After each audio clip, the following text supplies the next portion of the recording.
영양제는 꾸준히 먹고 있는데 왜 수액 한번 맞으면 더 효과가 빨리 나는 느낌이 들까요? 아마 한 번쯤은 이런 생각을 해보셨을 겁니다. 오늘은 바로 이 질문에 답해 보겠습니다.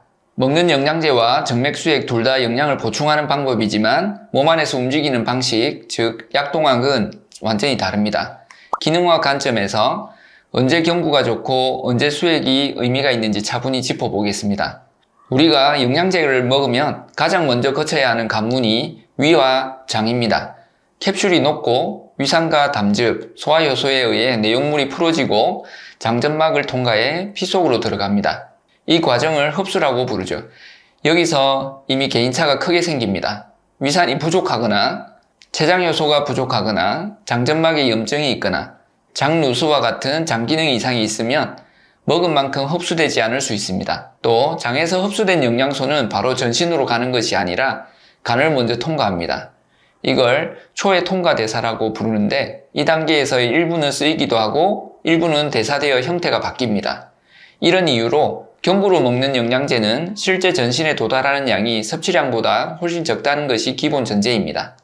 정맥수액은 이 경로를 일부 건너뜁니다. 장의 흡수 능력과 간의 첫 번째 관문을 지나지 않고 정맥혈관에 직접 들어가면서 혈중 농도가 빠르게 그리고 높게 올라갑니다. 그래서 같은 비타민C 10g이라도 먹었을 때와 정맥주사로 맞았을 때 혈중 농도가 수십 배 이상 차이 날 수 있습니다. 이 농도 차이 때문에 고용량 비타민C 정맥주사가 특정 상황에서 항산화, 항염, 항암 보조요법으로 사용되는 것이고 경구제로는 같은 효과를 기대하기 어렵다고 설명하는 것입니다. 하지만 여기서 중요한 오해를 하나 짚고 넘어가야 합니다. 정맥수액이 항상 더 좋다, 더 세니까 무조건 낫다 라는 식의 접근은 위험합니다. 기능의학에서 수액은 경구로는 도저히 도달할 수 없는 농도가 필요하거나 흡수 기능이 너무 떨어져 있을 때 짧은 시간에 회복을 도와주는 도구 정도로 보는 것이 균형 잡힌 시각입니다.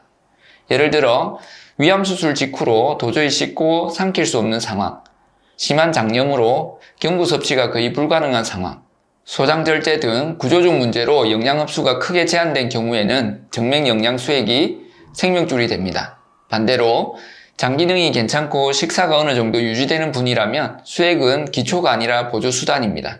기능의학적으로는 이런 질문을 먼저 던집니다.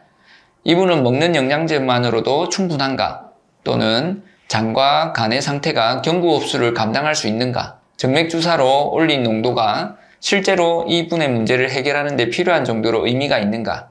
예를 들어 만성피로와 브레인포그로 내원한 40대 직장인이 있다고 해보겠습니다. 기본 검사상 심장, 신장, 간 기능은 정상이지만 위산 저하와 장내 미생물 불균형, 영양결핍이 일부 확인되었습니다.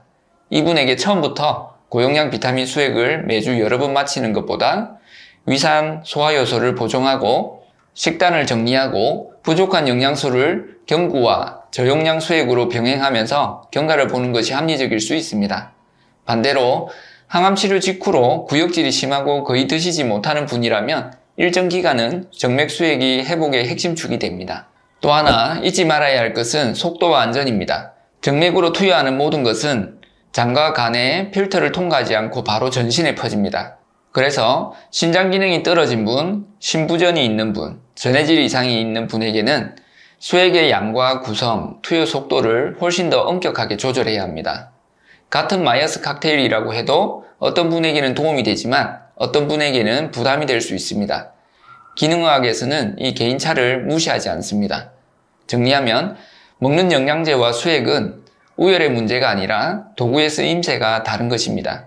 경구는 장기적인 밑바탕을 쌓는데 정맥은 꼭 필요한 상황에서 단기간에 농도를 끌어올리는 데 강점이 있습니다. 생활 습관과 식단, 장기능, 스트레스 관리까지 받쳐준다면 수액도 잠깐 반짝하는 기분 전환으로 끝나지 않고 활력의 터닝 포인트가 될 수 있습니다. 이 영상 시청해주셔서 감사합니다.